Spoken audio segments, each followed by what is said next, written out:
Russian scientist. And now everyone look at him. I think it's my August.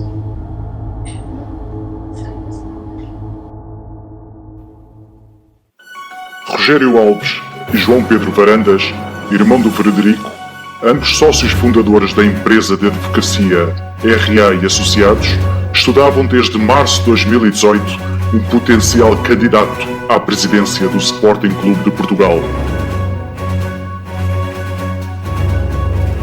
Rogério Alves e o sócio, irmão de Varandas, não queriam ser eles candidatos. Começaram a estudar opções. Tinham tempo. Entendiam que deveriam iniciar a construção da reputação e notoriedade de um futuro candidato. Era importante preparar a opinião pública. Sobre este tema, faço desde já uma declaração. Não sou contra alguém ponderar futuros candidatos, seja em que altura for. Acho normal e salutar que aconteça. No entanto, sou contra um aproveitamento macabro e desleal para com os interesses do clube, a fim de realizar uma golpada. O Rogério Alves e o sócio, irmão de Varandas, sem terem ainda um nome para futuro candidato, por final de março já perguntavam a alguns colegas e amigos quem é que teria perfil para tal. Já era conversa em almoços e início de reuniões, sempre descontraídamente. Depois de falar em vários nomes, é João Varandas quem sugere Frederico ao seu sócio Rogério Alves, que já o conhecia. Não tinha o perfil ideal, sabiam eles, mas tinha algo que outros não tinham. A sua quase total confiança. Isto era o que diziam em reuniões e almoços com colegas. Durante o mês de abril, Rogério Alves, João Varandas e os outros interessados chegam a consenso sobre o nome de Frederico para ser o candidato. Não foi primeira, segunda nem terceira opção. Nesse mesmo mês, Rogério Alves escreve um artigo de promoção ao médico do Sporting num jornal. João Varandas e Rogério Alves, com os restantes stakeholders, decidem não fazer muita promoção à volta de Frederico. Apesar da necessidade de promoção da sua reputação, era arriscado e demasiado provocado. O foco era continuar a preparar uma outra operação com amigos. Escolhido Frederico, e aproximando-se o final da época 2017-2018, Rogério Alves, João Varandas e outros stakeholders seguiam agora a todo o gás com o plano de destituição de Bruno. Frederico recebia instruções de como agir internamente no clube, posicionando o dinamite. Os sócios Rogério e João e os respectivos stakeholders começavam a tratar da coleta de assinaturas para uma AG de destituição de Bruno. Estávamos em abril. Mas era preciso um mote principal, e esse estava a ser cozinhado em lume médio. Tinha de acontecer no final da época. Entretanto, dentro do clube, Frederico ia fazendo o papel que Rogério e João lhe mandaram: instigar. Embora só tivesse uma ligação mais forte com um pequeno núcleo de jogadores, estes incluíam os importantes capitães, insatisfeitos por não os terem deixado sair. João Varandas e Rogério Alves estavam em contacto regular com alguns dos stakeholders que preparavam o cashball. As assinaturas para a AG de destituição também já estavam quase prontas. Tudo estava encaminhado à entrada do mês de maio. Enquanto isso, Marta Soares diz que não estava disponível para recandidatar-se como presidente da mesa. Antevendo momentos difíceis de gerir em Assembleias Gerais, onde seria preciso alguém de pulso forte, surpreendentemente, Rogério Alves disponibiliza-se para o cargo. João e os restantes stakeholders aceitam. João e Rogério, durante estes meses, mantinham reuniões regulares com dois elementos que faziam a ligação com as pessoas-chave na comunicação social. Era brutalmente importante que os mídia, especialmente um grupo, mantivessem o clima de animosidade para com Bruno. Já após o incidente no aeroporto da Madeira, Frederico não tirou nenhuma ideia. É Barbini quem, no dia seguinte, lhe diz que Fernando Mendes está a planear uma visita à academia com alguns membros da Juventude Leonina.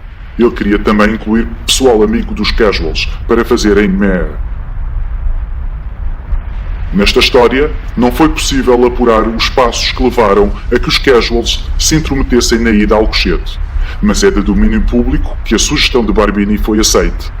Os elementos da juventude leonina não terão logo estranhado, pois era normal os casuals juntarem-se.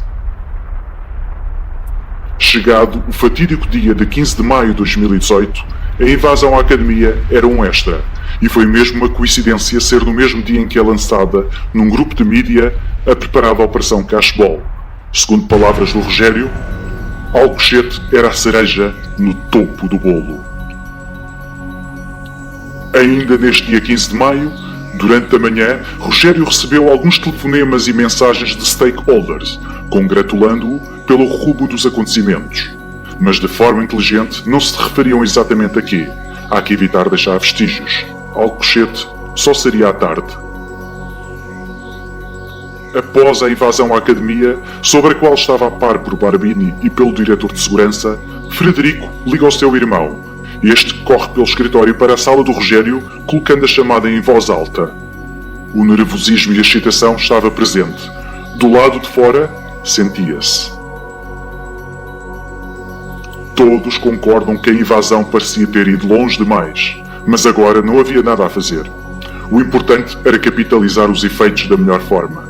É pedido a Frederico que saia de Alcochete assim que possível e fale com Barbini pessoalmente, e não por telefone. Tinha existido um descontrole na invasão à Academia, disse Barbini. Este evento não tinha sido planeado por João, Rogério e restantes. Apenas tiveram conhecimento e nunca pensaram que tomasse aquelas proporções. Mas bastaria isso para serem considerados cúmplices. Os dias seguintes foram vividos num frenesim em 2 gabinetes daquele escritório de advocacia. Estavam convencidos que a pressão social e dos mídia levaria à admissão do presidente do clube. O peão Jaime foi também instruído a demitir-se e a convencer os outros. Entretanto, estava demorada a recolha de assinaturas para uma AG de destituição. A par disso, a coleta não era mais do que várias folhas soltas com assinaturas e números de sócio. Todos sabiam que não serviriam, mas estavam convictos que não seria necessário num cenário de demissão.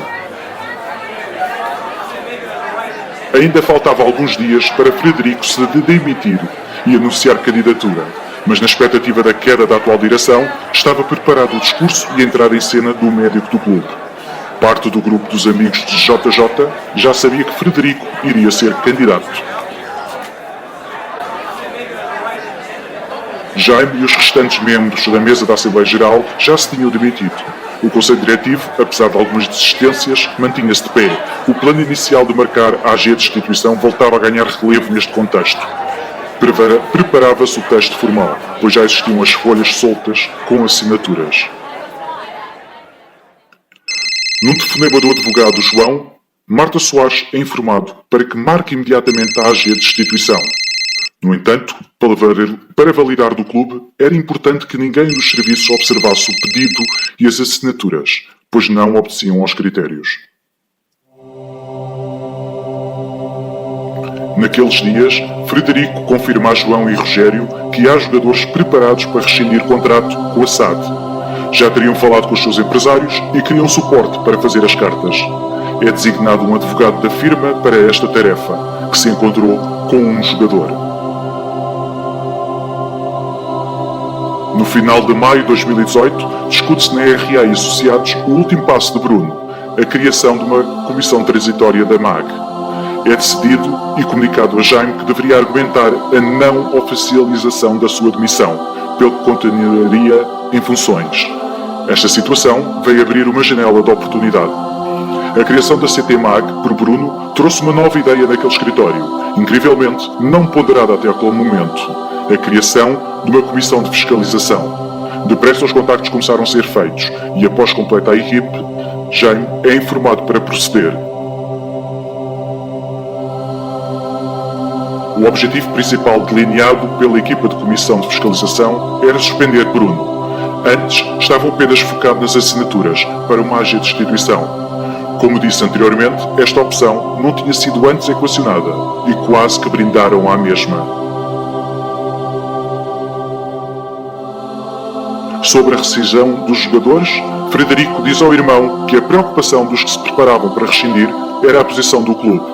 A esses jogadores, Frederico assegura que não vão ter problemas, mas aos jogadores e seus empresários não bastou a palavra de Frederico. Reafirmou-se aos jogadores que tencionavam rescindir que o presidente seria primeiro suspenso e depois destituído. Mas também lhes foi dito que, caso algo corresse inesperadamente mal, poderiam voltar atrás, que segundo a lei tinham 7 dias para se arrependerem.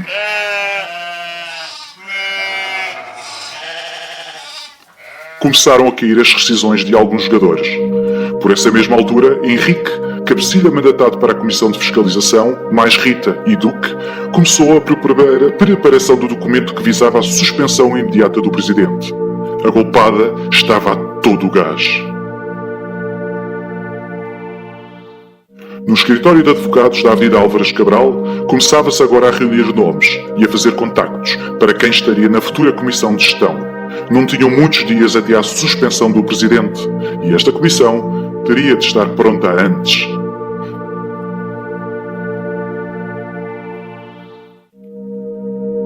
Nos avanços e recuos nos nomes para a Comissão de Gestão, Sintra nunca foi a primeira opção. Só depois da inviabilidade de outros 2 nomes é que ele é contactado, a quem explicam exatamente o que se pretendia. O ex-presidente mostrou-se disponível e ficou de confirmar em 24 horas. Sintra confirma a sua disponibilidade a Rogério e é algures na moradia de alguém que se faz o encontro para alinhar estratégias. Frederico está também presente para fazer um briefing sobre os jogadores que rescindiram. Sintra não ia muito à bola com Frederico. Sintra ficou estupefacto ao saber alguns detalhes sobre o plano para retirar o atual presidente do clube e não sabia da missa a metade. Torres Pereira estava confortável com tudo aquilo. Ambos, sedentes de protagonismo, diziam de boca cheia ser um dever irrecusável. Sob o manto protetor judicial da teia de interesses dos advogados e através de providências cautelares que, pela urgência requerida, apenas ouviriam uma das partes, recebem a confirmação da realização da Assembleia Geral de Instituição. Não fizeram uma festa porque era mais do que aguardado. Os membros convidados para a futura Comissão de Gestão recebem com agrado a resposta à providência cautelar, mas mantinham algum receio de dar a cara e, depois, qualquer tribunal alterar as coisas. Rogério garantiu-lhes que não, com um grande sorriso que todos viram. Um dos 2 elementos que faziam a ponte com a comunicação social aparece no escritório de advogados, pretendendo sair do esquema. Tem uma reunião com Rogério e João e desiste da ideia. Ficando, as coisas estavam ao rubro e não havia tempo para obter um substituto. Chega ao escritório da Avenida Álvares Cabral o documento preparado para que a Comissão de Fiscalização suspendesse imediatamente o atual presidente. O documento foi preparado pelo mesmo advogado que dera suporte às cartas de rescisão dos jogadores, desta vez em conjunto com Henrique. O documento é aprovado com ligeiras alterações. Estava pronto. 10 dias antes da AG de destituição, marcada por Jaime, a Comissão de Fiscalização liderada por Henrique faz pública a suspensão do presidente. Um momento histórico, dizia João aos colegas do escritório. Com a suspensão do presidente concluída, alinham a data de anúncio da Comissão de Gestão para dali a 3 dias, praticamente uma semana antes da AG de destituição. Estava também já alinhado com órgãos de comunicação social datas para pequenas entrevistas ao presidente substituto.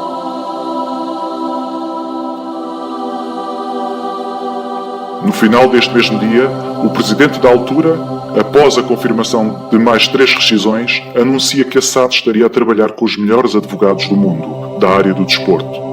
Essa informação iria criar algum celeuma nos jogadores e seus empresários. Em consequência disso, sucedem-se novos contactos dos jogadores que rescindiram e seus empresários.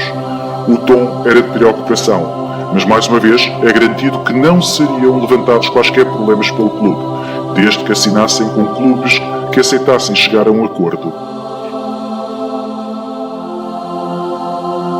Faltava um dia para aquela que se tornou uma das ações principais do assalto ao poder. Por incrível que pareça, havia indivíduos nomeados para as comissões e outros envolvidos, naifes ao ponto de julgarem que tudo aquilo era uma ação de salvação. Pobres inocentes nas mãos destes golpistas.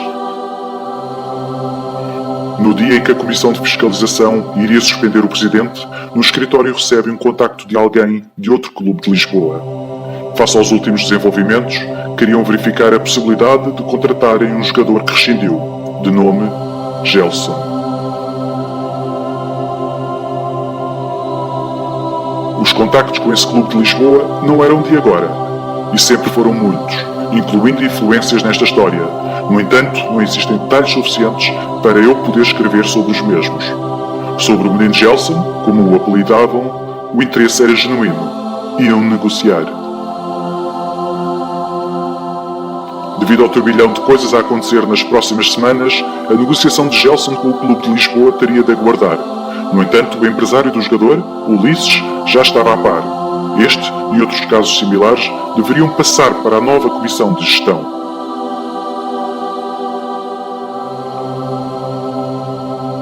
A comissão de fiscalização anuncia então a suspensão do presidente. Embora já formada, a comissão de gestão só seria anunciada por Jaime 2 dias depois.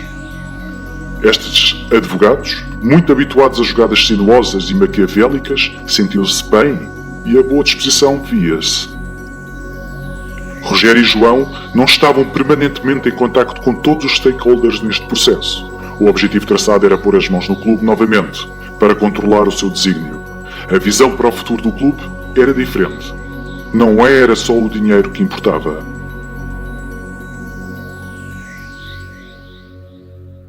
É por esta altura que Rogério se descose a um colega. Quando no início de junho Jorge sai por acordo, o outro clube de Lisboa queria contratá-lo, assim como alguns jogadores que já sabiam que iam rescindir. Mas isto poderia condicionar a saída do Bruno, causando revolta nos sócios. Mas depressa caiu por terra esta intenção. Um outro clube de Lisboa entendeu que as contratações poderiam azedar a opinião pública e criar dúvidas razoáveis sobre algum envolvimento. Mesmo com Jorge, não daria naquele momento. Não havia razão plausível para excluir Rui. Era dia da apresentação da Comissão de Gestão. As linhas condutoras para Torres e Sintra estavam dadas, mas ainda mantinham algum receio pela impulsividade de Sintra naquela posição. Durante os próximos tempos, era necessário manter as rédeas tensas para não descambar. Assim, termina uma espécie de thread de 57 tweets sob a perspectiva do lado a que eu gosto de chamar de o epicentro da golpada. O que se passou no Sporting Clube Portugal esteve sendo planeado desde o início de 2018 e, em grande parte, orquestrado a partir de um escritório de advocacia. Não percam as reações a seguir.